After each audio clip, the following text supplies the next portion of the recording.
poco más de 1.100.000. Hoy tenemos ya en 5 meses un incremento casi de 400.000 personas más, y pues esto es un reflejo propio y claro de la dictadura, de las necesidades que está pasando ese país. Antes de preguntarle cuánto más piensan ustedes que va a aumentar esta migración, usted acaba de hablar de expulsión migratoria. ¿Usted está diciendo que Maduro está haciendo esto a propósito, echando a la gente? Claro, ¿y por qué lo digo que lo está haciendo a propósito? Esa clase de países, esa clase de regímenes, de dictaduras, ellos tienen un dinero, digámoslo de alguna manera, mensual, que tienen para atender las necesidades de su país.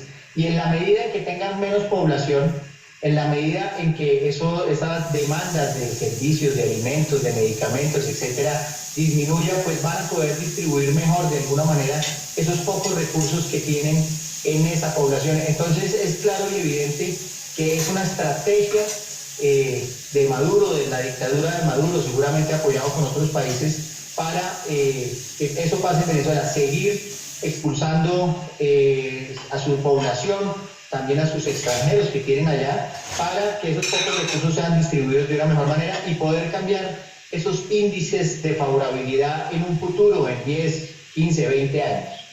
Usted decía recién que la cifra de migrantes o de refugiados venezolanos sigue creciendo.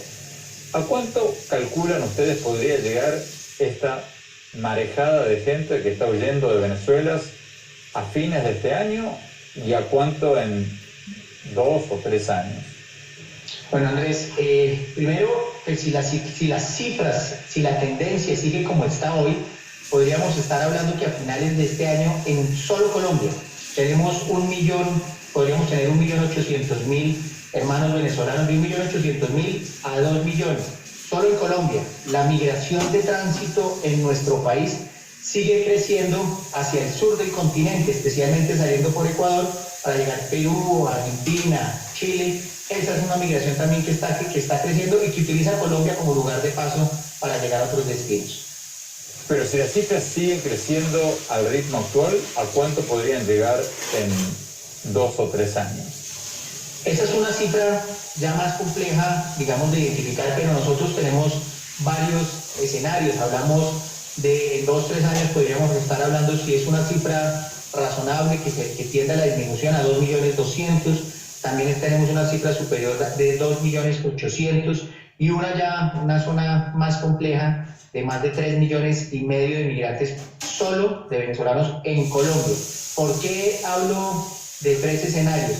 Porque el gobierno colombiano tiene varios planes de acción para atender este fenómeno, con claramente el apoyo de organizaciones internacionales y otros países. La migración tiene una tendencia natural, una curva que limita, digamos, el crecimiento de estas cifras. ¿Cuál es ese límite natural? Cuando ya no consiguen trabajos en nuestro país, por ejemplo, empiezan a buscar otros destinos. Por ejemplo, cuando ya sobrepasan las posibilidades de un país, esta migración busca otros destinos diferentes para llegar y hacer otra vez su vida en otro destino diferente al colombiano en este caso. ¿Qué destinos diferentes están buscando ahora los refugiados? ¿A qué otros países están yendo ahora? Actualmente el segundo país con mayor migración venezolana es Perú. Perú tiene un poco más de 700.000 venezolanos, igualmente Ecuador tiene un poco más de 250.000, y en la medida en que en estos países se acaben las posibilidades, pues esta migración va a llegar a otros destinos. Ya vemos también en Argentina, vemos un número importante de venezolanos, igualmente vemos un número importante en Chile.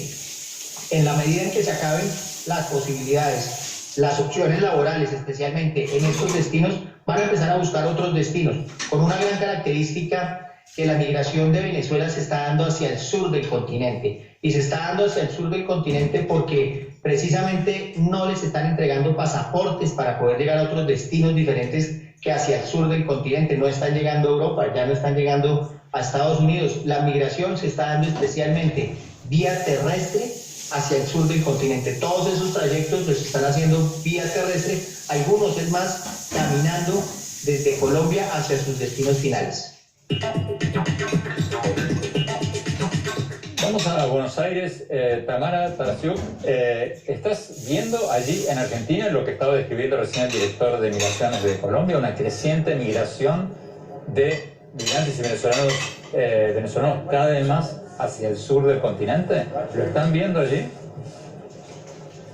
Definitivamente es palpable en Buenos Aires y en distintas ciudades de Latinoamérica cómo va aumentando el flujo migratorio, y es entendible también porque en la medida que continúe en Venezuela la arremetida contra opositores, la crisis humanitaria y la crisis económica, los venezolanos van a seguir saliendo. ¿A qué países más están viendo ustedes, aparte de Colombia, Perú y Ecuador, que son los que más refugiados migrantes venezolanos tienen? ¿Qué nuevos destinos están buscando a medida que no encuentran trabajo en los países a los que han ido hasta ahora? ¿Qué están viendo ustedes? El flujo migratorio se va esparciendo en distintos países de la región. En Argentina no solo se trata de Buenos Aires, sino por ejemplo en el interior del país. Lo mismo ocurre en Chile.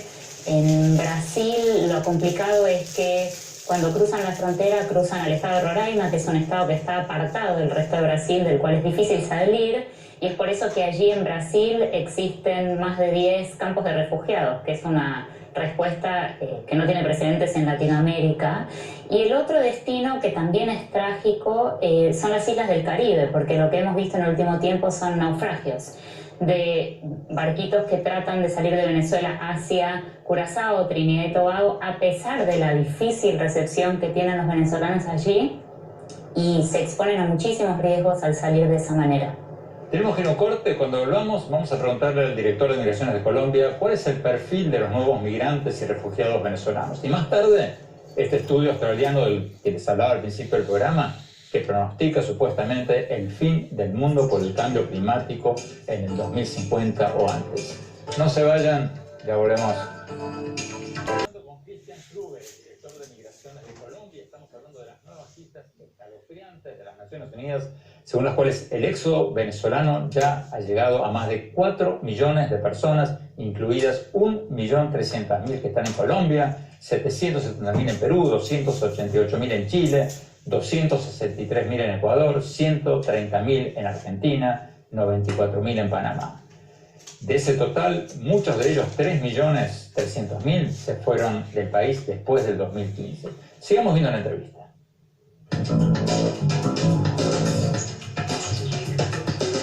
¿Qué tendencias están viendo ustedes en cuanto al perfil, al tipo de migrantes o de refugiados venezolanos que se están yendo a otros países? ¿Es la misma o está cambiando? Se han presentado 3 momentos importantes en este fenómeno migratorio. Hace 7 años, una migración, digamos, con un poder adquisitivo bien importante, inversionistas. Esta migración se acopla muy fácilmente a cualquier país del mundo, llegan con recursos a generar empleos, etc. Hace unos 3, 4 años, una migración igualmente con unos perfiles profesionales muy interesantes. Si bien se pueden demorar un poco más en integrarse, tarde que temprano se están integrando de una manera igualmente positiva en actividades que muchos de los países receptores no tienen. Y bueno, y la que vemos hoy en día, que es una migración que de pronto no tiene esas 2 características, es una migración con un volumen superior, pero que aquí también está el gran reto de los países receptores, en generar mecanismos de incorporación a la vida productiva de estas personas. Tenemos que pensar, los países receptores, de pasar de una fase humanitaria a pasar a una fase de incorporación a la vida productiva. Si nos quedamos en la fase humanitaria y no miramos la otra, vamos a estar hablando en 10, 20 años de lo mismo. ¿Qué está pasando en Colombia, licenciado Kruger? ¿Hasta qué punto Colombia puede seguir admitiendo refugiados, inmigrantes venezolanos sin que haya una crisis en las escuelas, en los hospitales, en los servicios públicos del país? Hemos tenido Colombia actualmente tiene varios retos. Para mí, uno de los más importantes, como lo menciona, es el tema de salud.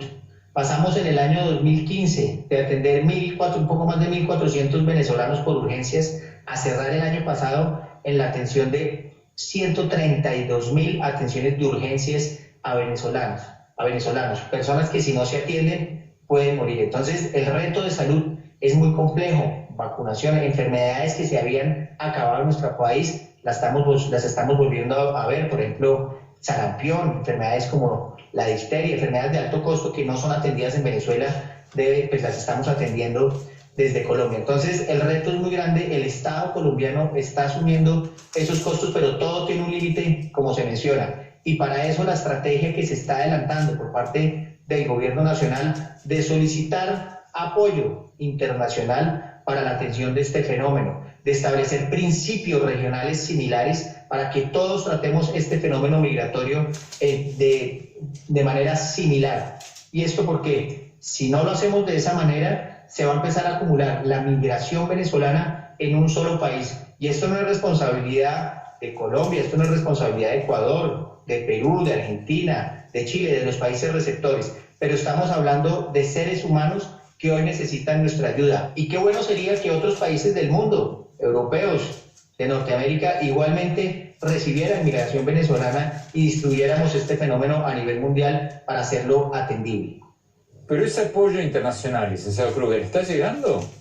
¿Qué porcentaje de la ayuda internacional prometida está llegando a Colombia? Porque, por lo que leí, es un porcentaje ínfimo. No tengo el cálculo exacto, pero sí aproximadamente un 20% de lo que se ha anunciado se ha recibido. Nos falta mucho más y la atención de esto no solamente, digamos, se está dando por parte de países de la región. Aquí he llamado es que todos los países de Europa, países de Norteamérica, nos sigan apoyando para la atención de este fenómeno en temas de salud, en temas de educación, en temas de trabajo, en temas de proyectos productivos para la incorporación de toda esta población a la vida productiva. Estados Unidos ha sido un aliado muy importante para este proceso, ha sido un donante bien importante, le agradecemos, pero aquí falta mucho y el llamado es ACNUR, OIM, todas las organizaciones de Naciones Unidas que nos sigan apoyando a la Unión Europea, porque esto es un costo muy alto que ningún país del mundo pueda atender de manera unilateral.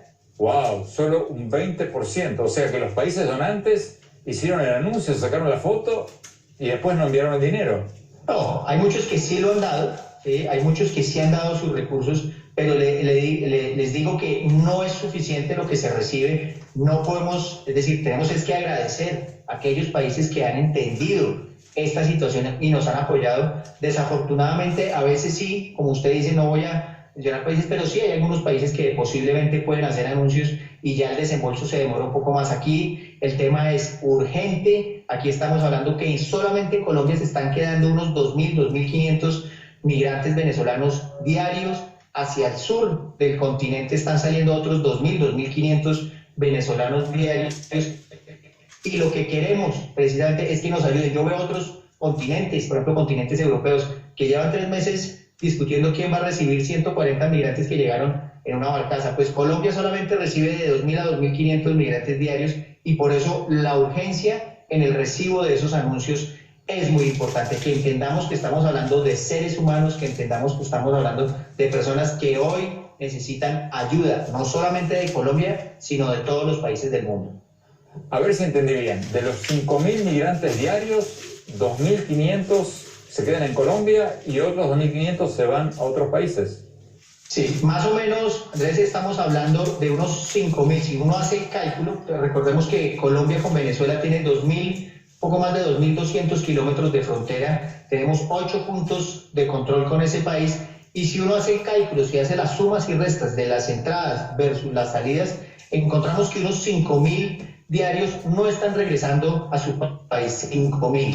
De estos 5.000, aproximadamente la mitad está quedando diariamente en nuestro país, en Colombia, y la otra mitad está saliendo por el suroccidente colombiano, por el departamento de Nariño, saliendo hacia Ecuador. Muchos para quedarse en Ecuador, pero la gran mayoría está llegando a Perú, a Chile y a Argentina. Salen precisamente por Ecuador, por ese departamento de Colombia, por Nariño, porque no tienen otra forma terrestre de salir hacia el sur del continente. Recordemos que está el Amazonas, hay una zona selvática muy compleja y tienen que salir es por esa zona de Colombia hacia Ecuador. Tenemos que ir a un corte. Cuando volvamos, quiero preguntarle a nuestros invitados qué países están siendo más abiertos y qué países están siendo más cerrados con los migrantes y refugiados venezolanos. ¿Dónde está Estados Unidos?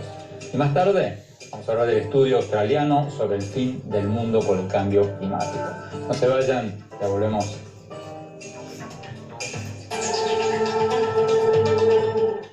Antes de ser presidente, era una marca. Donald Trump started licensing sand because it was easy money. CNN investiga I'm really rich. cómo hace negocios la familia Trump. There's ordinary real estate selling, and then there's this. So there's my hole. That's what I bought. Nothing is transparent. We have no accounting whatsoever for who's spending money at the properties of a sitting president. He is still profiting from the company, period. El negocio familiar de Trump. El domingo en CNN. Perspectivas desde Buenos Aires se muda a Brasil durante la Copa América para vivir de cerca la emoción del fútbol y destacamos las noticias más relevantes del hemisferio sur y del resto del mundo, porque no solo el fútbol vive el hombre, toda la semana en CNN. Nosotros estamos hablando de las nuevas cifras de las Naciones Unidas, cifras escalofriantes según las cuales el éxodo venezolano ya ha llegado a 4 millones de personas, de las cuales 1.300.000 están en Colombia, 770.000 en Perú, 288.000 en Chile, 263.000 en Ecuador, 130.000 en Argentina, etcétera, etcétera. Vamos a Washington. Leopoldo Martínez. Leopoldo, los demócratas en el Congreso allí en Washington han presentado un proyecto ahí en la Cámara de Representantes para darle un estatus de protección temporal o TPS, de residencia temporaria, a los inmigrantes venezolanos. Trump dijo esta semana, quizás en respuesta a eso, a ese pedido de exigencia de los demócratas, está considerando hacerlo, pero todavía no lo ha hecho.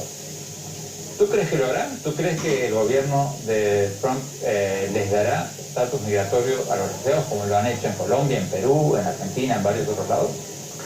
Andrés, buenas noches y realmente agradecido como venezolano americano de que abordes el tema y lo que está sucediendo en los Estados Unidos. Es importante poner unas cifras sobre la mesa. Son más de 72.000 venezolanos que tienen una solicitud de asilo pendiente y estimamos en el Centro para la Democracia y el Desarrollo de las Américas que hay cerca de 150.000 venezolanos con un estatus migratorio vulnerable, es decir, están indocumentados o pronto se van a quedar indocumentados, han venido con sus visas de turista, están viviendo en la casa de sus familiares, de sus allegados, viendo qué puede pasar.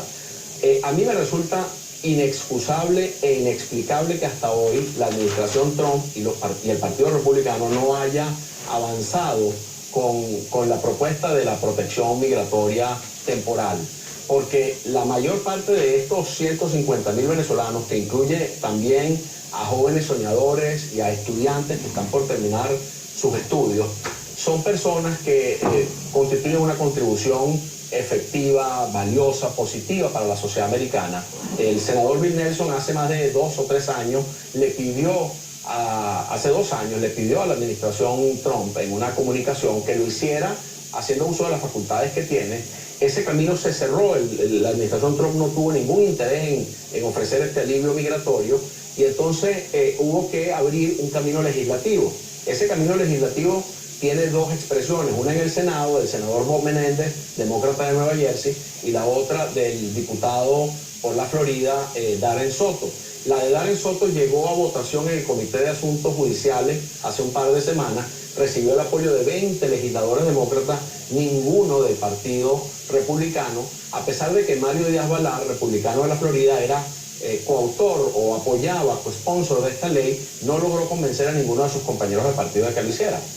Hay un consenso bipartidista, el senador Rubio está de acuerdo, el diputado Díaz-Balart está de acuerdo, pero no hay luego apoyo cuando se trata de que actúe la administración, que lo puede hacer por vía ejecutiva, o que se exprese la votación que se necesitaría en el Senado, no en la Cámara en este momento, porque de aprobarlo la Cámara tendría que ir al Senado, en donde tendría que expresarse una mayoría que controla el Partido Republicano. Señalemos textualmente lo que dijo el presidente Trump hace pocos días. Dijo, estamos evaluando esto, el TPS, este estatus temporario, estamos muy involucrados con la crisis de Venezuela, es una cosa horrible, una situación horrible.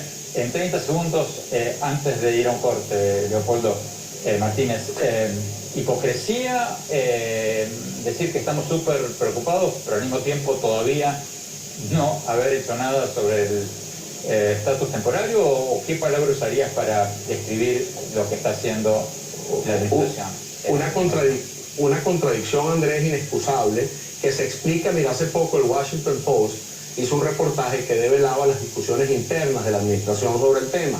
Algunos miembros de la administración Trump decían que adoptar el TPS para los venezolanos podía tener implicaciones negativas sobre la base electoral del presidente Trump, que sabemos tiene una postura inducida por su propio discurso, por su propia retórica, contraria a la inmigración latina, hasta cierto punto xenófoba en este sentido.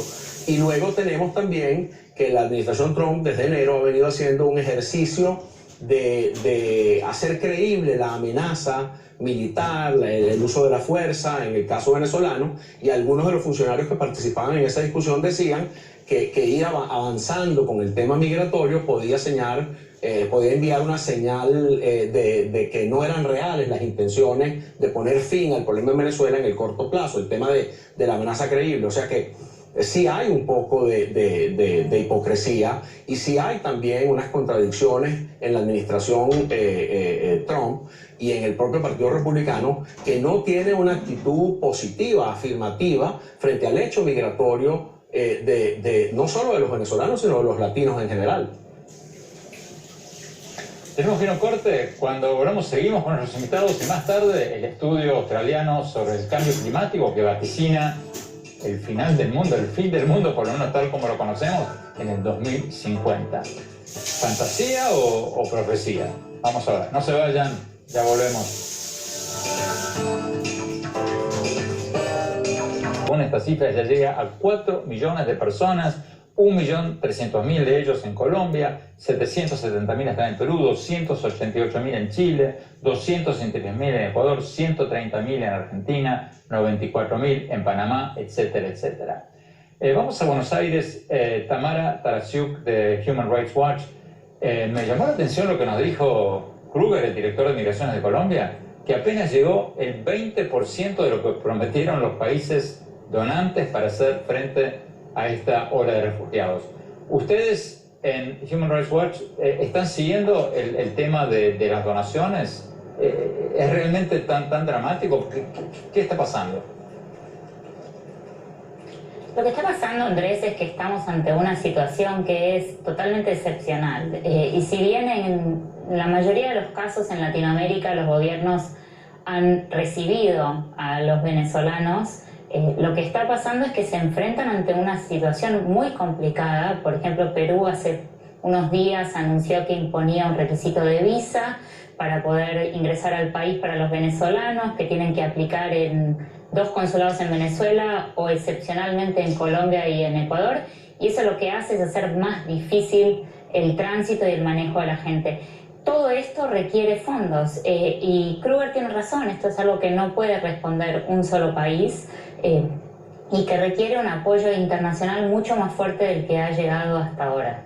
Pero los países, ¿cómo es que nadie saca una lista de lo que debe cada país? Porque bueno, yo entiendo que el gobierno de Colombia no quiera antagonizar a sus donantes, pero ¿cómo es que ustedes, o por ahí sería una buena idea, pero que alguien saque una lista, bueno, tal país prometió dar tantos millones y dio tantos centavos?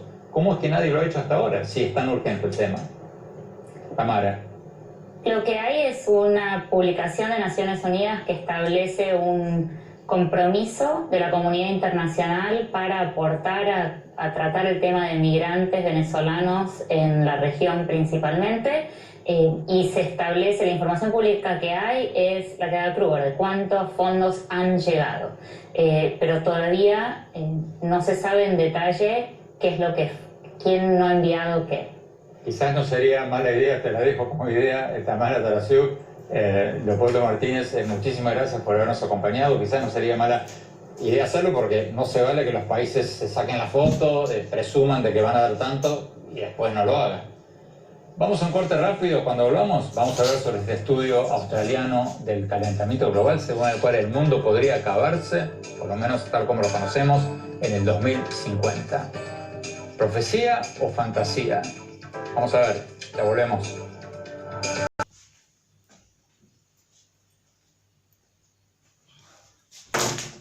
Nacional de Estudios de Restauración del Clima de Australia, que fue noticia mundial. El estudio dice que podríamos llegar al fin del mundo, por lo menos el fin del mundo tal como lo conocemos hoy, en el año 2050. ¿Por qué? Porque los desastres naturales producidos por el cambio climático, las sequías, las inundaciones, van a crear cada vez más guerras y conflictos entre los países y dentro de los países. ¿Profecía o fantasía? El estudio fue avalado por el exdirector de las Fuerzas de Defensa de Australia. Hace pocas horas hablamos con Ian Dunlop, uno de los principales autores de este estudio. Veamos lo que nos dijo.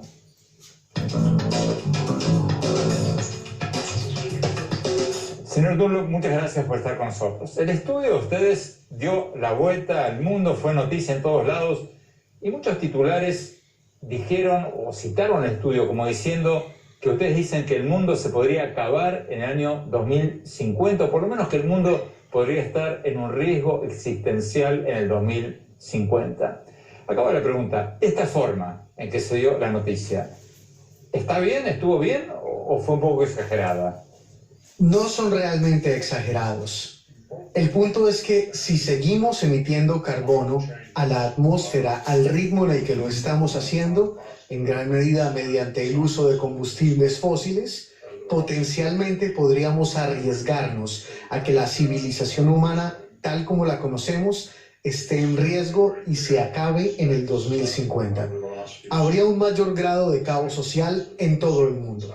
La amenaza a nuestra existencia es algo que estamos volviendo inevitable al continuar usando estos combustibles fósiles, porque si seguimos viendo este aumento en las emisiones de carbono a la atmósfera, llegaremos rápidamente a un punto en el que tendremos poca influencia sobre el aumento del impacto del cambio climático y se producirán una gran cantidad de eventos extremos que serán extremadamente perjudiciales para el futuro de la humanidad. Entonces, el estudio de ustedes cita un riesgo existencial para el mundo en el 2050. O sea, ¿están hablando de un caos total, del fin del mundo como lo conocemos? Significa que podemos tener un alto grado de caos en el mundo. Es muy difícil predecir exactamente hasta dónde llegará, pero es posible que podamos llegar a circunstancias extremadamente peligrosas. Y ese fue el punto del estudio. Me refiero a que la discusión en todo el mundo sobre la situación del cambio climático tiende a ser muy teórica, pero es hora de que empecemos a ver con detenimiento algunas de las consecuencias reales que pueden surgir, como grandes inundaciones en los principales centros de población de todo el mundo, la posibilidad de que veamos unas 1.000 millones de personas desplazadas de una forma u otra y que tengan que buscar ubicaciones diferentes y así sucesivamente. Y por supuesto, estas condiciones